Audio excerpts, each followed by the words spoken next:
Em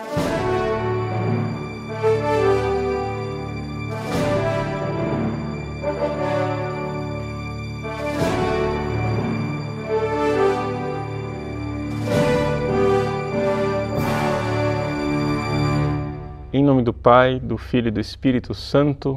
Amém. Inspirai ao Senhor as nossas ações e ajudai-nos a realizá-las, para que em vós comece e para vós termine tudo aquilo que fizermos. Por Cristo, Senhor nosso. Amém. Santa Maria, Mãe de Deus, rogai por nós. Em nome do Pai, do Filho e do Espírito Santo. Amém. Muito bem, boa noite a todos. Uma alegria estarmos juntos mais uma vez no nosso programa ao vivo. E hoje iniciamos um tríduo de preparação para a memória de São Charbel Macluf. Quem é São Charbel? Essa é a grande pergunta. Talvez muitas pessoas não conheçam a vida deste santo extraordinário. Charbel é um nome libanês, siríaco, Charbel, que significa a história de Deus, né? Charb El, a história, a narrativa de Deus. Mas em português, através da adaptação latina, né, se pode chamá-lo também de Sarbélio, São Sarbélio Macluf. Mas é mais conhecido mesmo com o nome de Charbel, com a pronúncia francesa, que ficou um pouco vulgarizada no mundo inteiro. São Charbel Macluf. São Charbel foi um santo eremita libanês que viveu no século XIX. E por que é que esse santo tornou-se assim famoso no mundo inteiro? Bom, primeiro ele viveu uma vida recolhida, escondido, como todo eremita. Mas o que trouxe, né, a fama de São Charbel foram seus milagres após a morte, quase que cumprindo uma profecia do seu superior. O superior, quando fez a ata de sepultamento de São Charbel, ele disse: a respeito deste monge, eu tenho muito pouco para escrever, porque o que será narrado a respeito dele é o que ele fará daqui para frente. E, de fato, foi assim. Alguns dias depois de sepultado, São Charbel foi sepultado numa cova comum a todos os monges, porque, afinal, os maronitas são monges que abnegam de tudo, inclusive até de uma sepultura pessoal. Então ele foi sepultado junto com outros monges. Mas, alguns dias depois de sepultado, os vizinhos do cemitério, que eram muçulmanos, vieram avisar no mosteiro que estavam vendo luzes, não é? Vindas do túmulo dos monges. O superior não acreditou, mas pediu que eles avisassem, né, caso isso voltasse a acontecer. E, de fato, as luzes continuavam. O superior pediu permissão, então, ao patriarca de abrir o túmulo, retirar o corpo, né, e, para a maravilha das pessoas, o corpo estava intacto. Foi levado para um lugar especial e, dali para frente, este corpo começou a exudar, a transpirar, né, sangue e água. Ou seja, quase que cumprindo um pouco aquilo que aconteceu com Jesus no Calvário, né? Do lado aberto de Cristo, né, do lado direito de Cristo, jorrou água e sangue. Mas transpirou água e sangue de uma forma inexplicável cientificamente. Por quê? Porque, imagine, se você juntar o sangue do nosso corpo, dá o quê? Dá uns 5, 6 litros de sangue, mas o que acontece é que todos os anos o corpo de São Charbel, né, exalava cerca de 1 litro de água e de sangue, que durante 70 anos continuou, né, permanentemente, e impossível que você tire 70 litros de sangue de um corpo. E, no entanto, era assim, e evidente, os milagres começaram a acontecer. Depois, com a abertura do processo de beatificação, foi aberto o sepulcro, mais uma vez está lá o corpo encharcado, eles tentaram secar o corpo do santo, deixaram o corpo do santo nu durante algum tempo, até que finalmente um dos monges reclamou, não, nós temos que fazer alguma coisa, porque o corpo dele está intacto, não é? Íntegro, inclusive todos os detalhes do corpo, e é vergonhoso o santo ficar assim, exposto, nu dessa forma, não é? Então vestiram ele com os paramentos outra vez, mas não deixava de exudar aquela água, aquele sangue com uma doçura, um odor muito agradável. E o corpo, não é? Também flexível, totalmente flexível, né? Se iniciou o processo de beatificação 20 e tantos anos depois, quando, antes de ele ser beatificado, mais uma vez abriram, na década de 50, o túmulo de São Charbel. Mais uma vez lá estava o corpo intacto. Vestiram-no com os paramentos sacerdotais, colocaram na cadeira, a cabeça dele balançava, os braços totalmente flexíveis. Então, uma coisa extraordinária, não é?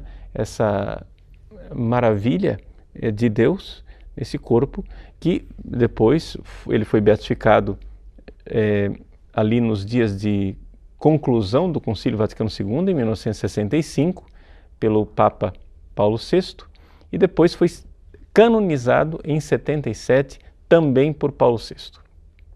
Não é? E, de fato, São Charbel, então, tornou-se um homem conhecido no mundo inteiro. Não é?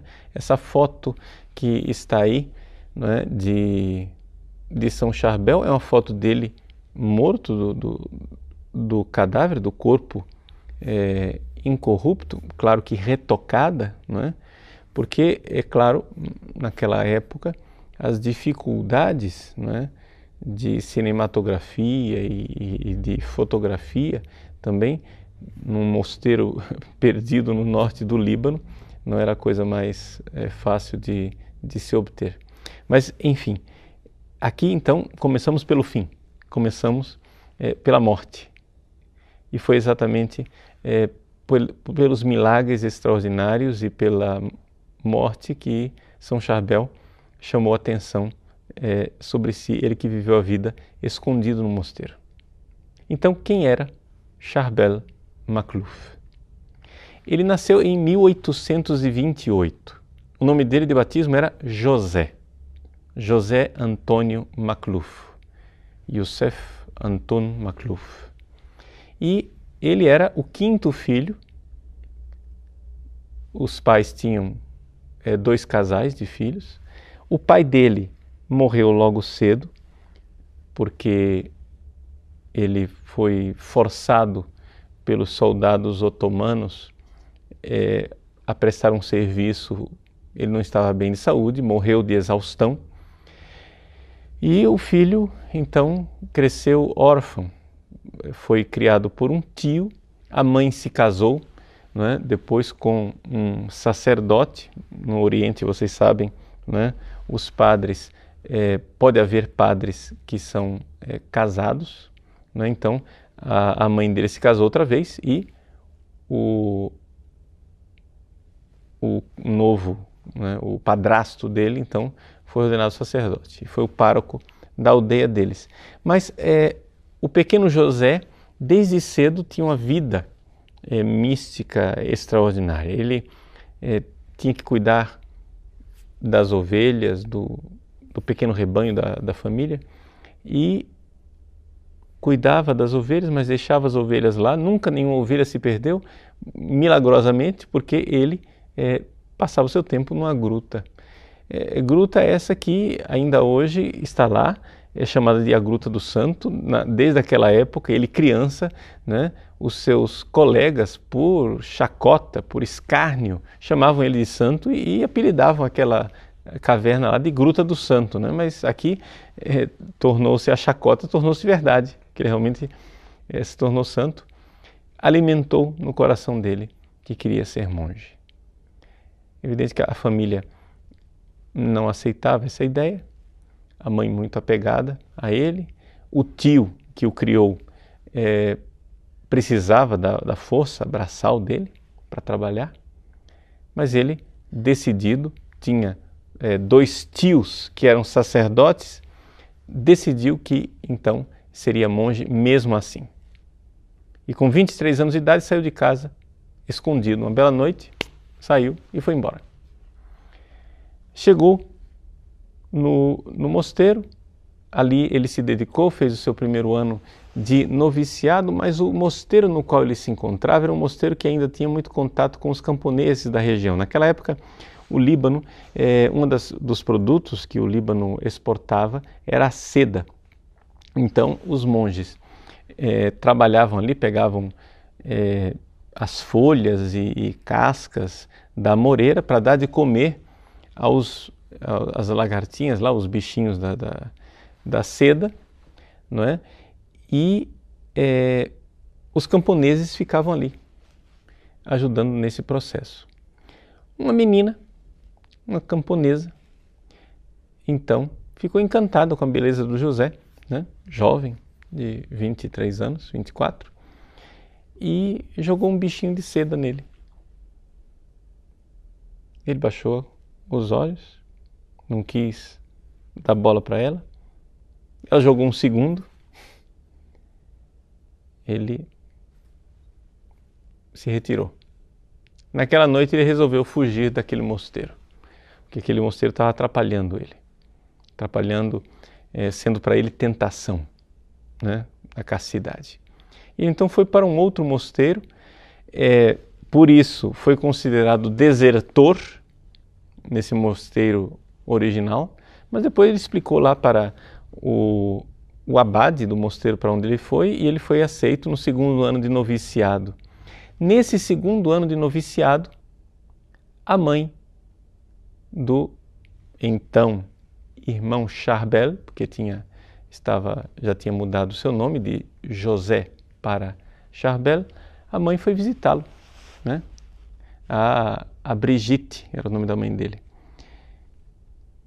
E ele não quis ver a mãe.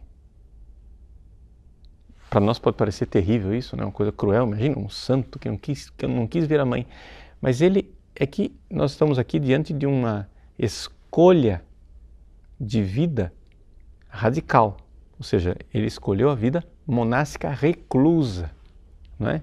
E ele estava convencido que um noviço que voltasse a ter contato com os seus familiares tinha que refazer o noviciado. Então, a mãe veio falar com ele e ele só aceitou falar com a mãe por trás da porta. A mãe estava lá do outro lado da porta e ele então falou com a mãe e disse para ela: mamãe, eu não posso ver a senhora, eu escolhi, né, essa vida. Ela disse: mas eu sou sua mãe, deixe-me ver a sua face pela última vez. Ele disse para ela: nós nos veremos no céu. Aqui eu faço um parêntese, porque uma das grandes lições que São Charbel nos dá espiritualmente é exatamente esse amor verdadeiro aos pais. Ou seja, esse amor de querer ver a sua mãe, de querer ver seus parentes, amigos no céu. Vejam, São Máximo Confessor, ele nos ensina que existem 5 tipos de amor. 3 são pecaminosos, um é neutro e outro é virtuoso. O único virtuoso é o amor que está fundado em Deus. Ou seja, quando eu amo uma pessoa em Deus, então eu amo essa pessoa virtuosamente. Agora, existe um amor neutro. Que amor neutro é esse? É o amor da natureza. Esse amor não é nem virtude nem é pecado. É o amor que uma mãe sente para o filho e que o filho sente pela mãe. A gente tem nós somos um pouco sentimentalistas e nós achamos que o amor de um filho pela mãe é sempre virtuoso. Não, veja, o que é que São Máximo Confessor está nos ensinando aqui? Ele está nos ensinando o seguinte, que qual é o amor que ele acha que é neutro? Tá? É aquele sentimento que até mesmo os animais têm pela sua prole. Ou seja, um animal sente alguma coisa, algum apego, algum cuidado, algum afeto, digamos assim, animal, superficial, pela sua prole, pelos seus filhotinhos. Então aí não tem virtude nenhuma, porque é evidente, um animal não tem virtude. Como nós somos corpo e alma, nós temos em nós também essa tendência animal, que São Máximo diz, ela é neutra. Então esse afeto entre mãe e filho, enquanto é baseado na realidade animal, ele é neutro. Mas não para por aí. Por quê? Porque é possível que exista um afeto desordenado por 3 razões. 3 amores pecaminosos. Você pode amar uma pessoa por causa do prazer. Imagine um filho, né, que ama a mãe porque a mãe faz comida gostosa. Seria absurdo que fosse essa razão, né, que o filho amasse, mas infelizmente tem gente que ama os outros só por causa do prazer mesmo. Né? Tem gente que ama, sei lá, a sua namorada, né, ou então a pessoa com quem ele fica, né, somente pelo prazer, não tem amor nenhum ali, a não ser esse amor pecaminoso que é baseado no prazer. Segundo amor pecaminoso é aquele baseado no ter, no dinheiro. Imagine o absurdo que você amasse sua mãe por causa da herança, porque você vai herdar dinheiro. Mas seria um amor terrível. Não é amor, na verdade, pecado. E a terceira forma de amor pecaminoso é quando é pela vaidade. Você ama sua mãe porque ela elogia você, porque ela acha você a maravilha. Ai, meu filho é lindo, meu filho é maravilhoso. Né? Eu dei o exemplo do filho para a mãe, para ficar mais claro. Mas essas coisas podem acontecer também da mãe para o filho. Está entendendo? Vice-versa, pode haver amor pecaminoso. Eu não estou dizendo com isso que o amor da senhora Brigitte pelo seu filho José era pecaminoso. Absolutamente. Eu só estou dizendo o seguinte, que a lição de São Charbel é que, excluído os 3 amores pecaminosos, vamos entender que o simples amor natural não é virtude nenhuma. Então, como que uma mãe e um filho vão se amar virtuosamente? Aqui vem a lição, belíssima lição. Desejando o céu um para o outro. Santa Teresinha do Menino Jesus aprendeu isso desde pequena, ensinaram para ela que o céu era maravilhoso. Um belo dia, ela estava lá, né, com a mãe e ela fazendo suas oraçõezinhas disse, Jesus, que mamãe morra logo. Criança. Aí todo mundo disse, que é isso, Teresinha, que absurdo. Ué, vocês não disseram que o céu é tão bonito? Que o céu é maravilhoso? Eu quero o bem para minha mãe. Né? Eu não sei se Deus ouviu a oração. O fato é que, infelizmente, a mãe de Santa Teresinha ficou doente de câncer e morreu, câncer de mama, e morreu logo cedo. Né? Em todos os casos, está no céu, hoje é beata, né? Bem-aventurada, né? Zélia Martin, a mãe de Santa Teresinha. Bom, São Charbel, noviço, seu 2º ano noviciado, recebe a mãe atrás da porta e diz, mamãe, nos veremos no céu. Ou seja, ele estava ali prometendo para ela a recompensa. Sim, porque Jesus prometeu a recompensa. Quem deixar pai e mãe, casas e campos, esposa e filhos, por amor a mim, receberá o reino dos céus. Jesus prometeu isso. O que a gente entende por quem deixar mãe? Quem deixar filho? Então São Charbel estava ali dando à sua mãe uma oportunidade de uma renúncia por amor a Jesus. Agora, lembrem-se de uma coisa, que o próprio Jesus disse que quem amar o seu pai e a sua mãe mais do que a mim, não é digno de mim. Então essas palavras vêm diretamente do Evangelho. Quando a gente lembra essas palavras do Evangelho, a gente vê claramente então que São Charbel não era absurdo, São Charbel não era um radical, mas dentro daquilo que era a sua opção de vida, de entrega total, não é? Ele viveu aquilo que está no Evangelho. Nem todo mundo é chamado a fazer esse tipo de renúncia, mas algumas pessoas são chamadas. Quando Jesus disse, quem deixar mulher e filhos por amor a mim, ele estava falando com quem? Com a multidão? Não, estava falando com os seus apóstolos, né? É por isso que o celibato, nós cremos, é de origem apostólica. O celibato não é uma invenção recente, é de origem apostólica. Porque o próprio Jesus viveu e os seus apóstolos viveram.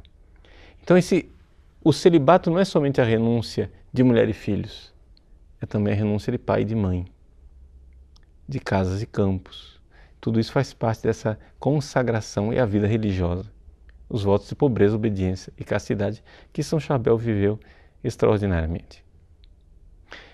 Continuando um pouco o relato da história de São Charbel, ele então tornou-se um monge exemplar. E ele era tão santo que quando o superior pedia para os confrades uma coisa que parecia impossível, ou seja, uma obediência severa, os seus companheiros diziam para o superior, o senhor está pensando o quê? O senhor está pensando que eu sou irmão Charbel? Por quê? Porque o irmão Charbel era conhecido por obedecer as coisas mais assim impossíveis. Ele tornou-se um exemplo de obediência, de anulação da própria vontade, de fazer a vontade de Deus em tudo. Então, um dos santos eremitas ali notou a grandeza do Charbel e indicou que ele deveria seguir os estudos para o sacerdócio. Ele foi então ser sacerdote, foi ordenado padre com 31 anos de idade, e aqui começa um novo capítulo da vida de São Charbel. Capítulo da vida em que Charbel celebrava a missa. Ele foi para o mosteiro de Anaiá, lá nessa comunidade monástica, onde ele viveu até o fim da sua vida, até mesmo no tempo que ele foi eremita, ele ficou ligado a essa comunidade. Ele celebrava a missa de uma forma extraordinária. A missa do padre Charbel chamava a atenção de todo mundo. A piedade, a devoção, o cuidado com que ele se preparava para a missa. Por exemplo, ele que era um homem tão despojado, tão pobre em tudo, ele tinha, não é, algumas peças de vestuário e sapatos que ele usava só para a missa. Então ele tomava cuidado de não usar nunca aquela roupa para outras ocasiões. Então ele colocava aquele calçado para celebrar a missa. Ele depois ia lá, colocava os paramentos e celebrava a missa.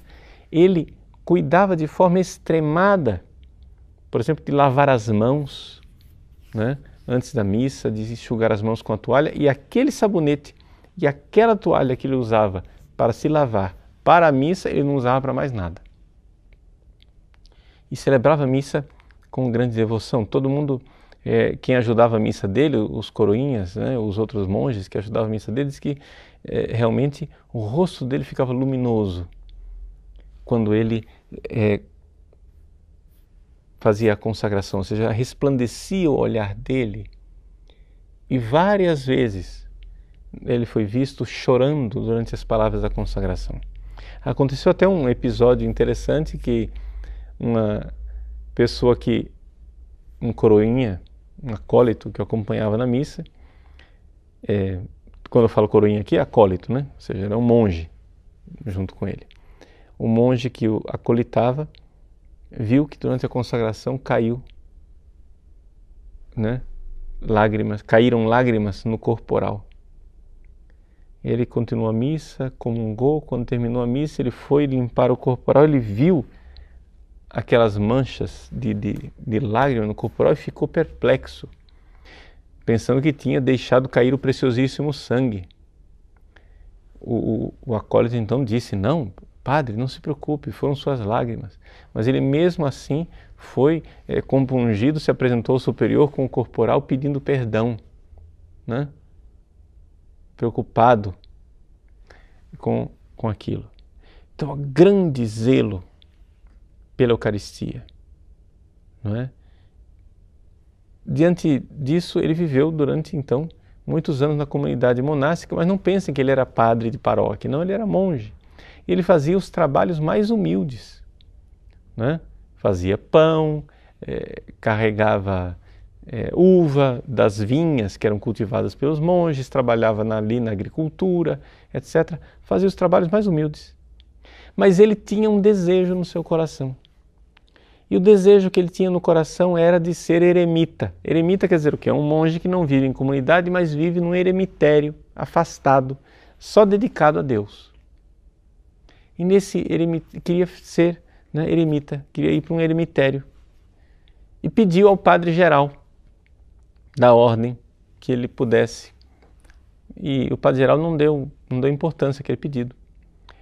Pediu ao abade, né? E o superior não deixou. Disse não, ele era necessário na comunidade. Um dia, quando ele insistiu nesse pedido com o superior, foi um dia em que ele chegou um pouco atrasado do campo, da roça onde ele estava trabalhando. Ele era sacerdote, mas ele trabalhava, trabalho braçal. E foi então para o irmão dispenseiro pedir um pouco de óleo para sua lâmpada, né? Para iluminar o seu quarto. E o dispenseiro estava muito ocupado servindo a várias outras pessoas. Disse: agora não, como castigo você fica sem óleo, você vai ficar sem. E o padre Charbel foi humildemente para o seu quarto. E aí um monge mais jovem, né, chegou e disse: não, padre Charbel, eu ponho óleo na sua lâmpada. E, por brincadeira, encheu a lâmpada dele de água. Ele foi para o quarto, acendeu a lâmpada, né, fogo, a lâmpada, e a lâmpada milagrosamente iluminou o quarto. O outro, que tinha feito a brincadeira, ficou olhando pelo buraco da fechadura. Quando começou a vir a luz lá dentro, disse: um milagre. Chamou o superior. Superior, olha aqui, o padre Charbel, eu coloquei água na lâmpada dele e está aceso. Não é possível. Abriu, foi lá, experimentou o que tinha dentro, viu que era água mesmo. Então ele viu o milagre. Diante daquele milagre, o superior então no dia seguinte disse para a comunidade inteira: olha, o padre Charbel quer ser eremita, nós vamos permitir, porque isso é vontade de Deus. A comprovação da vontade de Deus foi o milagre que aconteceu. Então deixaram ele ser eremita, e ele foi eremita durante 23 anos. Embora fosse eremita, ele continuava também, né, fazendo trabalhos. Só que o eremitério era bem alto. Vocês imaginam que nós estamos nas montanhas do Líbano, inverno rigoroso, neve. E ele fazia penitência, fazia penitência, fazia penitência. Rezava, se unia a Deus de forma extraordinária. E extraordinariamente, às vezes, vinha algum pedido, porque ele foi adquirindo fama de santidade, e vinha sempre algum pedido de que o padre Charbel atendesse algum doente. Ele ia com muito gosto atender os doentes e sempre acontecia algum milagre. E foi aí que começou a se espalhar sua fama de taumaturgo, os vários milagres, inúmeros milagres que aconteceram durante a vida dele, né? Pessoas que estavam doentes, uma criança com febre tifoide, ele foi lá, rezou pela criança, a criança ficou curada, mandou que dessem de comer logo a criança, né? Aconteceu um caso de uma pessoa que foi chamada, estava doente, e ele foi então atender a pessoa no meio da noite. Lá pelas tantas, no meio da sua viagem para atender o doente, Ele parou. A comitiva que estava com ele disse: vamos embora, Padre Charbel, pressa, o doente está lá. Rezemos pela alma do nosso irmão porque ele acaba de falecer. Não, padre, vamos embora. Não adianta mais eu ir. Estão dizendo que ele morreu. Quem estão dizendo? Certamente os anjos. Né? De fato foi comprovado. Né? Ele continuou o caminho mesmo assim, porque insistiram, chegou lá, estava morto. Essas coisas extraordinárias de uma vida de um santo. É um homem que ficava totalmente absorto na oração. Um dia, ou no meio de uma tempestade, caiu um raio no eremitério. Com este raio que caiu no eremitério, caiu um pedaço da parede da vinha, um pedaço da ermida, caiu por terra, pegou fogo nas toalhas do altar. Quando os irmãos apavorados, meu Deus, Padre Charbel deve ter morrido com este raio, chegaram lá e ele estava diante do altar rezando, impassível. Mas por que o senhor não apagou o fogo? Está pegando fogo aqui, né?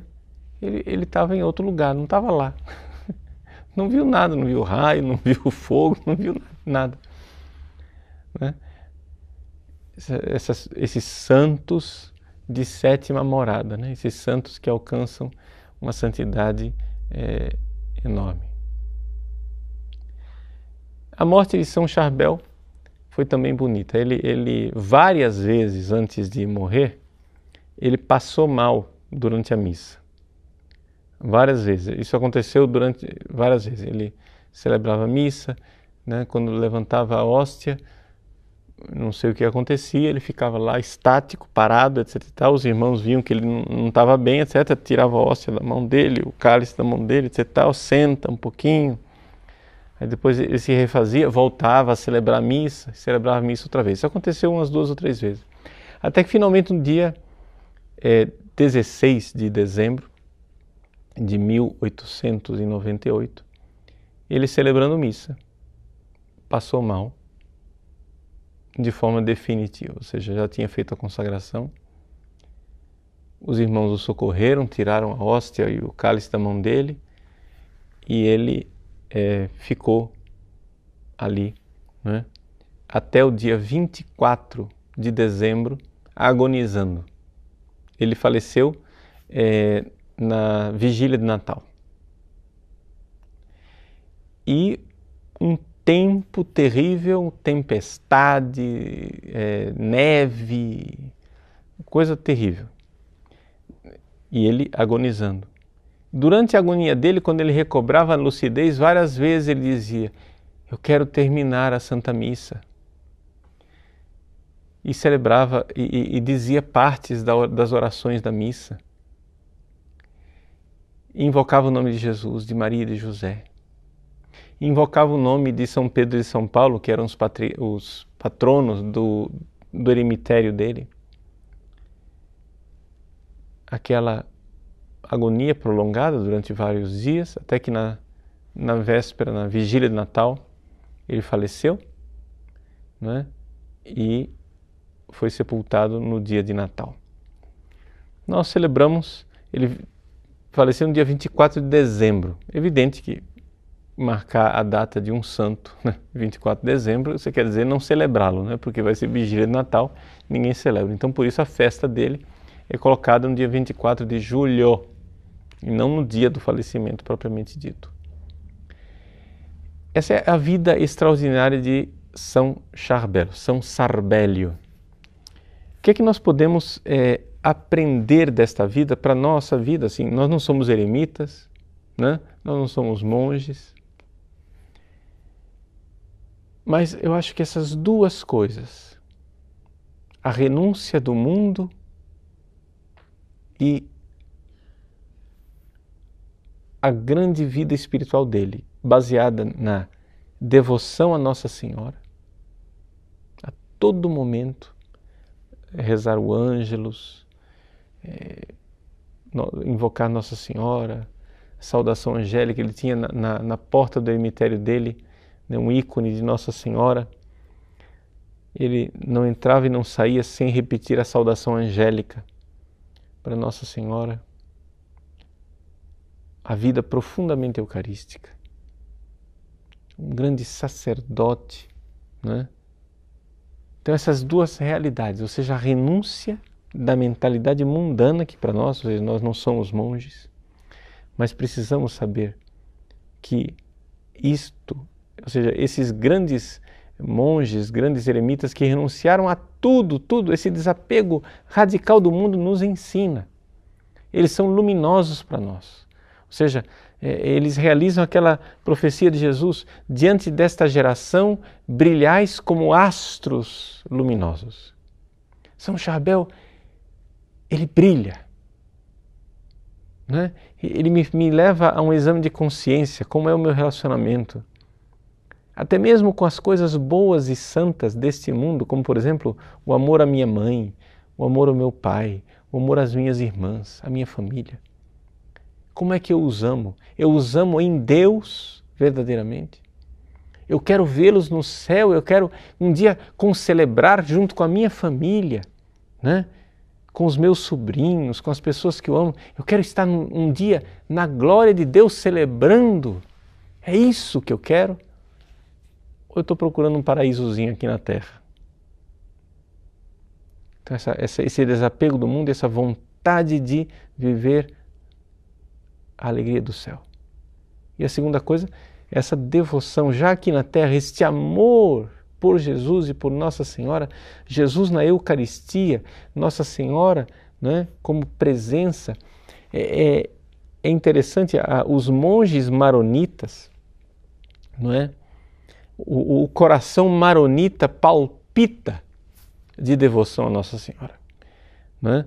Todos os ofícios monásticos dos maronitas têm um hino a Nossa Senhora. Essa devoção à Virgem, devoção à Eucaristia, né? A igreja maronita, de todos os ritos orientais, a igreja maronita foi a única que nunca se separou de Roma, nunca se separou da Sé Apostólica. Foi sempre unida à Igreja Católica, em toda a sua história, né? Hoje, infelizmente, a população católica cristã no Líbano já foi mais numerosa, hoje é bastante reduzida, mas os nossos corações, né, se dirigem àquele país, hoje, ao Líbano, ao Líbano tão presente na Bíblia, para ver em São Charbel Macluf a realização do Salmo, que diz: o justo crescerá como o cedro que há no Líbano. Né? O justo crescerá, um cedro. Nós temos aqui, com a graça de Deus, no nosso cenário, você está vendo aqui a imagem de São Charbel com uma relíquia, né, dos ossos de São Charbel, porque, claro, o corpo dele permaneceu incorrupto durante muito tempo, mas já na década de 70, né, quando foram novamente abrir, estavam somente os ossos. Então, aqui nós temos uma relíquia, num relicário em forma de cedro, e feito de cedro do Líbano, não é? Essa presença desse sacerdote santo que nos ilumina. Os santos de Deus iluminam a nossa vida. A gente se sente tão pequenino diante de pessoas monumentais. Nós estamos aqui diante de um Monte Líbano, né? Nós estamos aqui diante de um homem de uma estatura extraordinária e de uma santidade comprovada por numerosos milagres, uma multidão enorme de milagres depois da sua morte, o que faz com que ele seja famoso no mundo inteiro como santo taumaturgo, fazedor de milagres, não é?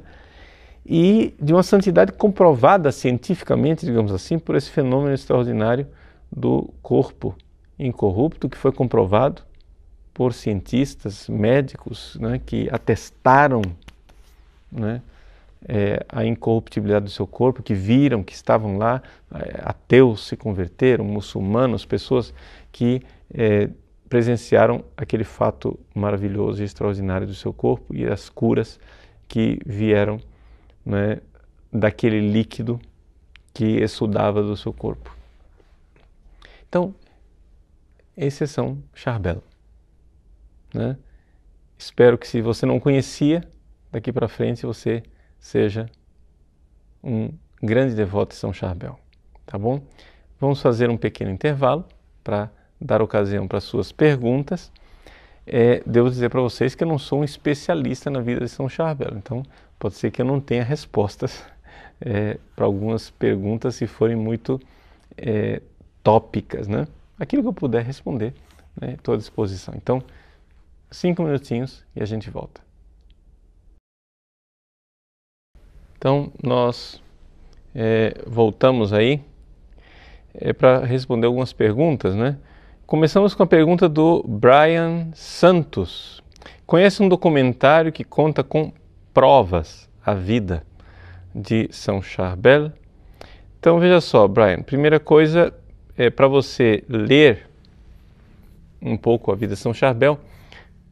Nós estamos colocando aí para você no site, né, no nosso site, o link de um PDF da vida de São Charbel, escrita pelo padre Hana Skandar. Infelizmente, a minha pronúncia dessas línguas orientais é péssima.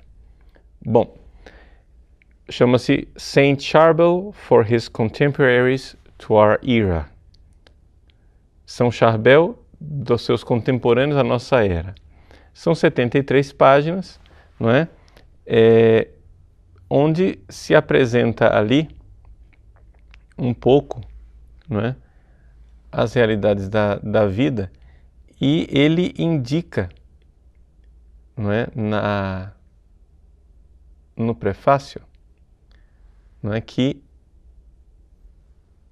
para se obter maiores informações, e dá lá um site, né, onde você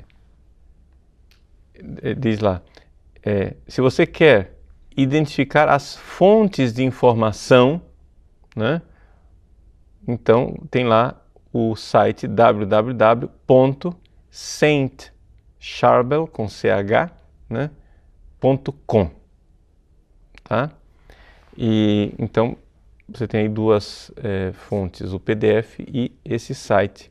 O site ali está dizendo que ele tem lá as fontes do que está sendo atestado nesse livro de 70 páginas. Agora, se o livro é em inglês, se você tem dificuldade com o inglês e quiser conhecer um pouco mais, então nós estamos colocando aí, tem 2 filmes que tem o subtítulo em espanhol, tá? Um filme mais antigo, em preto e branco, né? E um filme mais recente. Os 2 são, veja, eu suponho que aquilo é árabe. Eu de árabe não entendo bulhufas, né? Ou seja, aquilo soa como árabe para mim. Então estou supondo que eles estão falando árabe ali. Tem os subtítulos em inglês e os subtítulos em espanhol. Eu coloquei aí para vocês em espanhol porque o espanhol geralmente é mais acessível para o português. E além disso, para aqueles que quiserem ver um documentário rapidinho de 15 minutos, onde, uma reportagem filmando os lugares onde São Charbel viveu e que hoje são meta de peregrinação. Você vê lá a gruta onde ele rezou quando era criança, o mosteiro onde ele viveu, o túmulo dele hoje, etc. e tal, com padres maronitas falando. Ali o documentário é em francês, já é menos acessível para os brasileiros, mas aqueles que sabem francês vão entender tudo direitinho. Quem não entende francês, pelo menos vê as imagens, é interessante ver, né? Mas também o relato dos padres, né? Então, Saint Charbel, Liban, é o título que está aqui no YouTube. Então são 3 documentários que estão no YouTube para vocês aprofundarem, tá bom? Pergunta do Rafael Dornelles e também de outras pessoas aqui, vários estão se perguntando, mas por que é que o corpo do São Charbel não ficou incorrupto até hoje, como de outros santos, não é? Bom, o que acontece é o seguinte, a incorruptibilidade dos corpos é um fenômeno, não é, que Deus concede para a atestação da santidade daquela pessoa e Ele o concede por quanto tempo Ele quiser, não é? Ou seja, um fato milagroso, o fato milagroso ele se comprova. Uma vez comprovado, Deus pode, né, tranquilamente deixar que o corpo volte, né, a se corromper. E às vezes também acontece que o corpo se corrompe também por interferência nossa, né? Você vê, por exemplo, o corpo de São João Bosco, né, que é corpo incorrupto,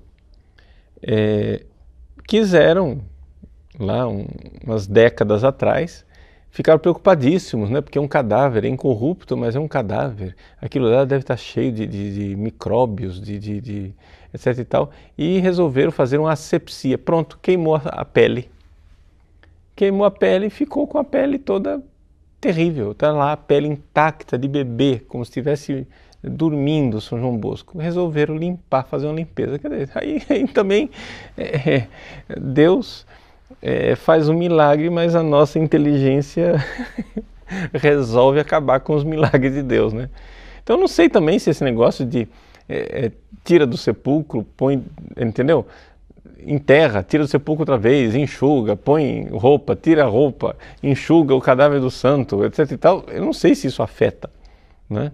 Se não é por culpa nossa que a coisa que o milagre, mas em todos os casos é nas mãos de Deus, né? Várias perguntas a respeito da sétima morada, né? O Francisco Fernandes perguntando, que eu falei que o São Charbel da sétima morada, o que é isso? Né? A Janaína Viana também, o que é sétima morada? Outras pessoas perguntando, Padre Paulo, essa coisa de santo sétima morada, mas se eu vivo a vida matrimonial, posso chegar lá também? Né? Bom, o que é sétima morada? Veja, essa história de sétima morada é uma linguagem própria de Santa Teresa d'Ávila.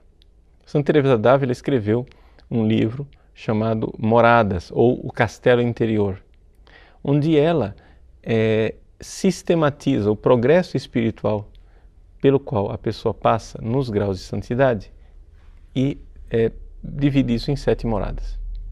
Na doutrina tradicional da Igreja, tanto no Ocidente como no Oriente, se costuma dividir os graus de progresso espiritual da pessoa em 3 fases somente, né?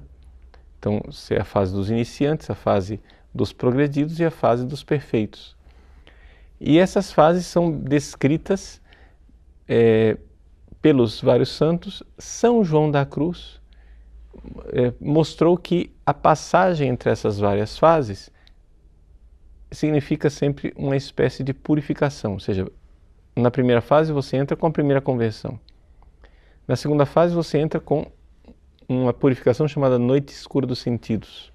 E na última fase você entra com uma purificação chamada noite escura da alma. Pois bem, então são 3 fases. Essas 3 fases, se a gente fosse distribuir, né, e analisá-las mais detalhadamente, nós então iríamos ver que essas 3 fases também são subdivididas. E a gente pode subdividir nessas 7 moradas. Como encaixar o esquema das 3 fases com as 7 moradas, aí já é toda uma confusão de debate.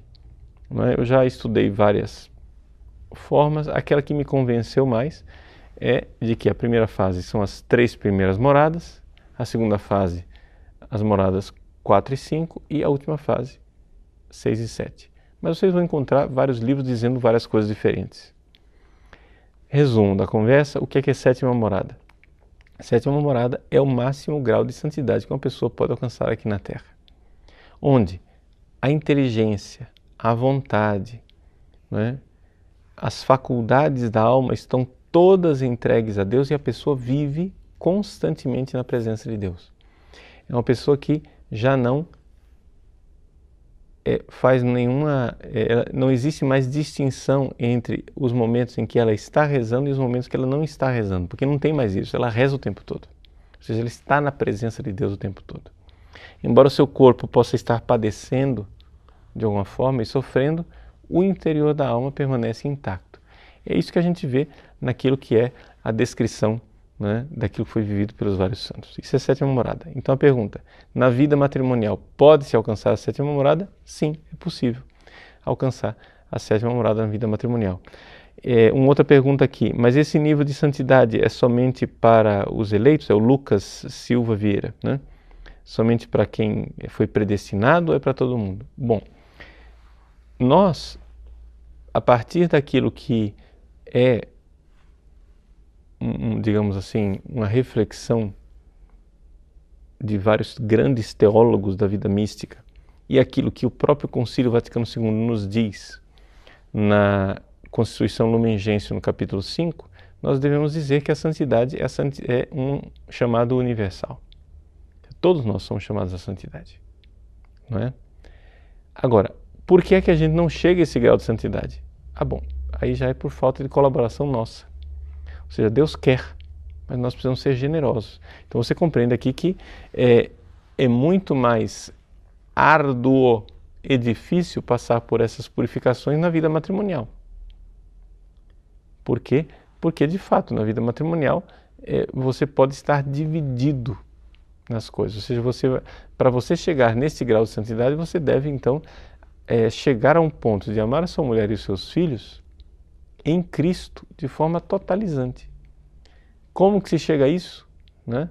Bom, aí a gente já precisa escrever um tratado para tentar explicar como se chega a isso. Mesmo assim, será um conhecimento que precisa ser colocado em prática. Ou seja, na prática, o que a gente deve fazer para chegar à santidade realmente é a nossa generosidade.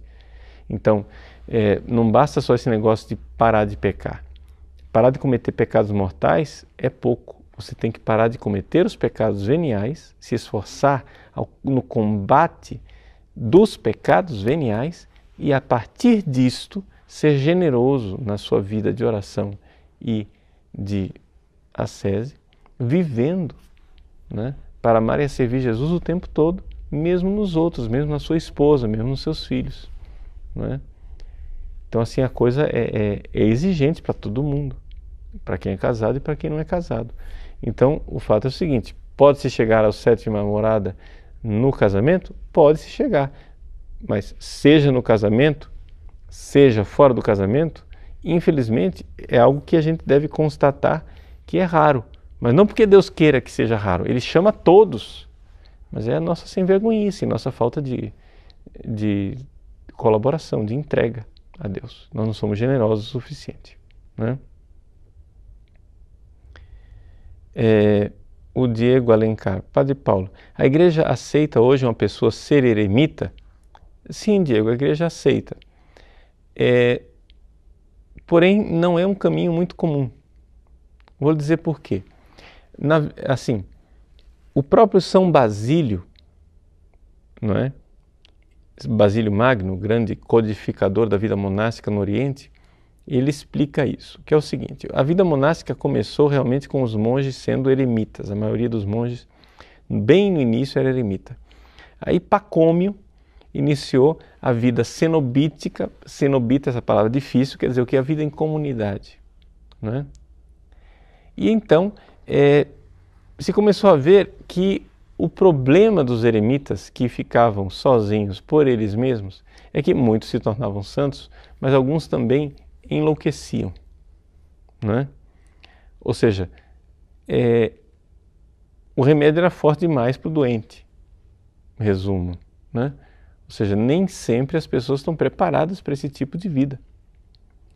Então, o que é que havia a vida monástica foi então se organizando, sendo uma vida cenobítica, ou seja, uma vida de comunidade, ou então no máximo semi-eremítica, não é? Como no Skélia, no deserto ali perto de Alexandria, se vivia uma vida semi-eremítica em que cada um vivia na sua cela, no entanto se reunia para a liturgia, etc e tal, tinha direção espiritual. E é como vivem os cartuchos, não é? Os cartuchos têm uma vida semi-eremítica, ou seja, eles têm uma vida, cada um na sua cela, mas eles têm também parte da vida comunitária, parte do ofício é comunitário, etc. No entanto, vivem um estrito silêncio e a maior parte do dia eles estão na sua cela, inclusive fazem as refeições separados, recebem a comida por uma gaveta, né? E quando a gente fala cela, você imagina uma cela de prisão, né? Cela quer dizer aqui um quarto, um pequeno apartamento, poderíamos se dizer, porque tem até área para jardim, para a pessoa cultivar, etc. Então, e ali o cartucho, ele reza os 150 salmos todos os dias, né? Por exemplo, nossos padres diocesanos, depois da reforma do Vaticano II, nós rezamos os 150 salmos todos os meses. Eles rezam todos os dias, ou seja, eles rezam 30 vezes mais do que nós, né? Então, e nessas, como por exemplo, algumas comunidades religiosas cistercienses, trapistas, às vezes, extraordinariamente, concedem a um monge ou a uma monja a licença para que ele seja eremita, né? Então ele fica ligado à comunidade como São Charbel, mas vive uma vida eremítica, né? Mas isso não é muito comum porque é necessário avaliar um pouco, né? Se a pessoa tem, digamos assim, estrutura para esse tipo de vida que é bastante exigente, né? Padre Paulo, por que a Igreja fala tanto nesses corpos incorruptos? Qual a importância disso? Se provasse que isso não existe, a fé da Igreja seria abalada? É a pergunta do Christopher Rodrigues. Não, Christopher, a fé da Igreja não seria abalada. Só que acontece o seguinte, as pessoas mais exigentes dentro da Igreja, em níveis científicos, quem vai investigar cientificamente essas coisas, chega à conclusão extraordinária de que esse fenômeno dos corpos incorruptos só existe dentro da Igreja Católica, né? Por exemplo, o famoso padre Oscar Quevedo, que é cético em tantas coisas, bastante exigente no rigor científico, eu diria que até de forma inoportuna em algumas coisas, mas é simplesmente a minha opinião, nada, né, contra a pessoa do padre, mas ele que é tão exigente tem uma coisa que ele simplesmente diz que é inquestionável, essa coisa dos corpos incorruptos, ou seja, não existe um único exemplo de corpo incorrupto fora da Igreja Católica, não é? É um fenômeno que só existe dentro da Igreja Católica. E, segundo, né, usando a expressão do Padre Quevedo, essa é a assinatura de Deus dizendo: a minha igreja é essa, não as outras. As outras não são a minha igreja. Não quer dizer que essas pessoas não amem a Deus, não é? Não quer dizer que não estejam buscando a Deus, mas simplesmente o seguinte: Jesus deixou uma igreja. Jesus não tem 10 corpos, ele tem um corpo só, que é a igreja, né? E a Igreja Católica. Essas igrejas evangélicas, ortodoxas, têm elementos eclesiais? Tem. Eles têm os sacramentos, né, os ortodoxos principalmente. Os evangélicos têm a Bíblia. Então são coisas santas, coisas boas.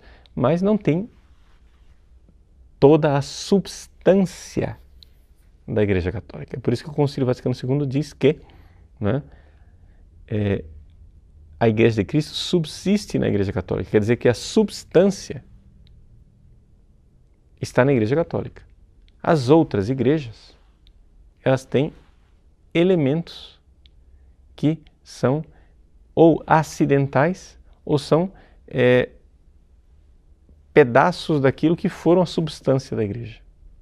É a substância desfeita, desconfigurada. Não é?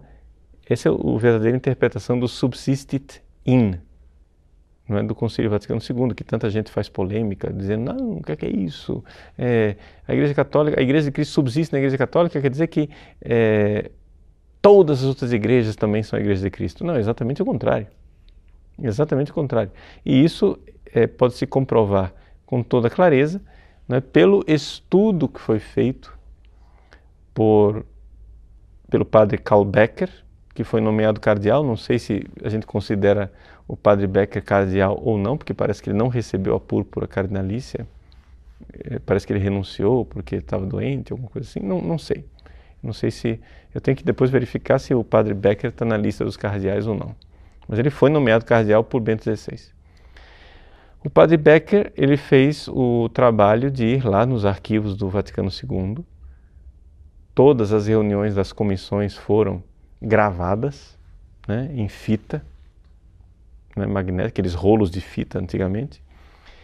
E ele, então, ouviu a gravação do debate em que se falou do subsistit in. E o padre Tromp, no debate ali da equipe preparatória, dizia claramente, né, subsistit id est ecclesia catholica, né? Ecclesia Christi subsistit in ecclesia catholica id est ecclesia Christi est ecclesia catholica. Quer dizer, é a mesma coisa, dizer é. A Igreja de Cristo é a Igreja Católica, não é? As outras não são a Igreja de Cristo, né? Foi isso que o Vaticano II disse. Agora, infelizmente, tanto o pessoal da hermenêutica da ruptura, né, tanto de esquerda como de direita, termina desconfigurando o concílio, dizendo, não, o concílio não disse isso, o concílio disse que todas as igrejas são uma maravilha. Ele não disse isso, né? Aí, porque o concílio diz que todas as igrejas são a Igreja de Cristo, o pessoal da esquerda nos arrasta para um ecumenismo absurdo. E o pessoal mais tradicionalista nos arrasta a querer negar o Vaticano II, para dizer que o Concílio Vaticano II é um concílio herético, que disse uma coisa absurda. Nem uma coisa nem outra. Basta a gente estudar, né? Tá bom. Fugi do assunto, né, que era São Charbel, mas o nosso tempo também aqui vai se esgotando. Eu, então, deixo a vocês a sugestão de procurarem aí mais informações a respeito de São Charbel Macluf, né? São Sarbélio Macluf, e que realmente seja um amigo e um intercessor, e não somente isso, um modelo de vida e de santidade. Deus abençoe você. Nos encontramos na próxima semana, se Deus quiser. Em nome do Pai, do Filho e do Espírito Santo. Amém.